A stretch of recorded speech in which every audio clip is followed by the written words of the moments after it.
Hey everybody, this is Rick Francis down there in the white shirt, Ivan Parker sitting here in the pink shirt, and I'm Danny Jones, and we're in the offices of Singing News Magazine today, and we're going to spend a little time with our friend Ivan Parker. Ivan is the cover feature of the October issue, and we're doing something different this month. We're also going to include a little video with that, and you can watch it here.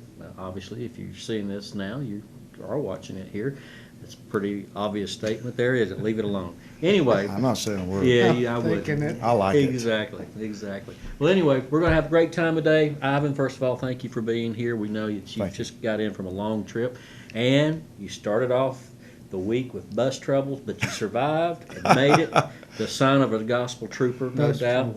And, so we're just going to ask you some questions. You feel free to answer freely. This is not a congressional type thing or anything like that, so you can just say what's on your heart. So I'm not going to jail for anything I say? Probably not. Oh, probably not. Thank God. All right, Rick. What would be the first thing you'd ask him?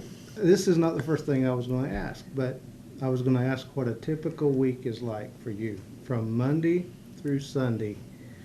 But you can tell about this particular week, bus trouble, and then beyond that, what's a typical week like for Ivan? Wow, which day you want to start on?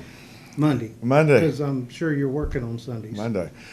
Normally my Mondays are very busy, but in the process of being very tired from the weekend, because we pretty much travel all over the country and do concert dates, anywhere from Thursday through Sunday.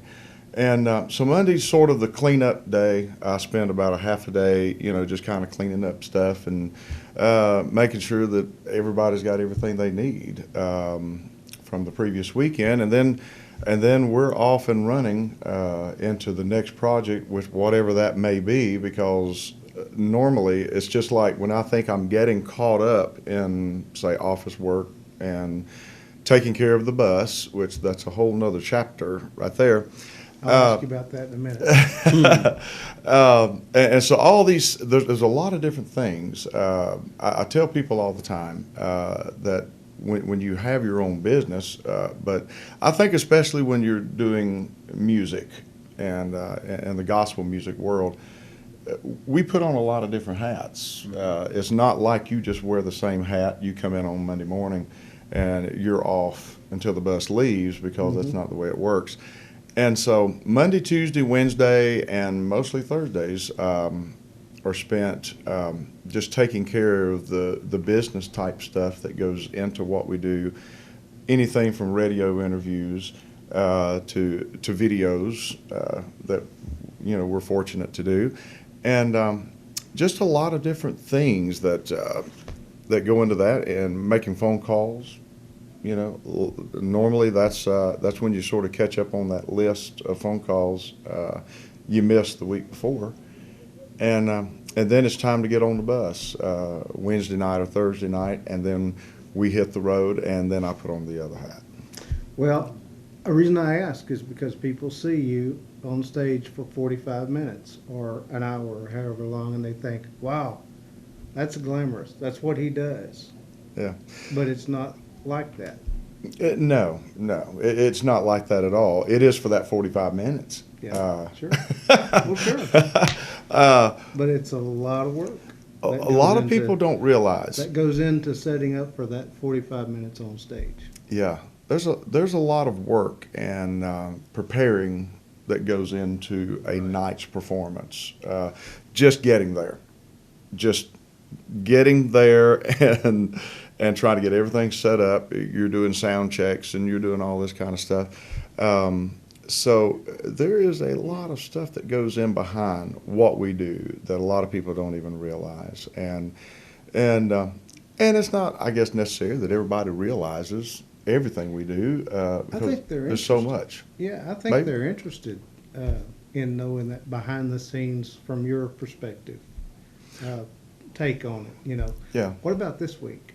What about the week that you have bus run? What's that like? See, y'all know what I'm getting ready to say, so that's why you wanted to make sure this got in the Well, video. of course, yeah. I know. Well, we didn't, yeah, I wasn't planning for that to be the first question, but that was gonna be a question. So now that you've had this week, tell us about this week. Well, we've got this saying in gospel music: if you own a bus, well, a bus is a bus and always will be a bus, whether it's an old bus or a brand new one. It's all going to be the same.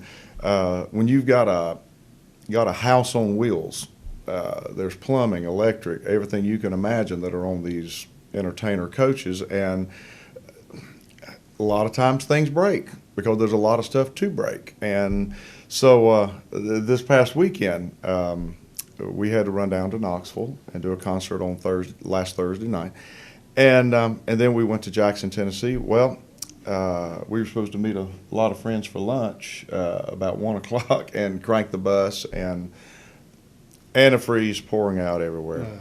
And I try really hard to do the pre-maintenance thing, keep everything from breaking because we don't like to break down on the road. But this particular time, it was the mechanic's fault. Yay, mechanic. And so we were broke down in Jackson, Tennessee, and finally we got everything fixed and duct taped. Hey, it works. And I love it because we've joked about it so much. Bus is held together with hey, duct tape. let me tell you something. Great story. If it wasn't for duct tape and Velcro, there wouldn't be a bus out here running. Yeah.